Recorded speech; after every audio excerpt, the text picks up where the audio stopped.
Ai za mu daɗe ne? Gaskiya za mu kai magariba. So muke baba ya takura sai an gama da gonan nan. Sai an gama ta za ta yi saboda kaga Fulani sun fara barkowa su ne mutane. Gaskiya. Waye nake kai wannan wa ma ta. Haka ku da shekara haka. Allah. Assalamu alaikum. Na kai sati biyu da dawo da dawo da gari. Ku da ku wannan. Yanzu ma yamma ta ina za ku je ne? Sai ku bayan Allah wahala kuke ba kanku wata gona. Ga filin na ba ku ga filin na ciyawa ta fito wani bassa. mun gan shi. To wala wahala kuke ba kanku noma. A to da labari kenan mu zauna. Da labari. A to bari mu zauna. Samu guri ku zauna. Amma fa kan mu share ka san baba.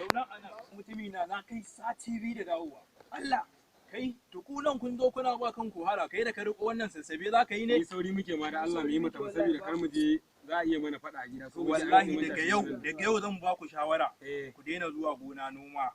Wallahi wahala kuke ba kanku. To ya kake so a garin da muka je lokacin da muka je Japan ƙasa suke ci ba sa noma? inji aka yo Na me? inji aka yo na noma wanda da ka zuba abin kai ina gaya muku a ƙasar Japan a lokacin da inji aka kawo inji wanda da ka samu tsaba ku bana he kun je kun yi huda kun yi me To ai kai ma da kai.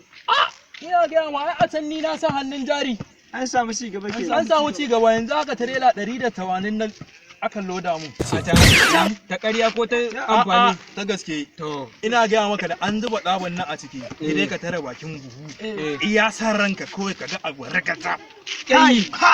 Fesal. waye yake muku fesa Da Allah ya kare mana hankali.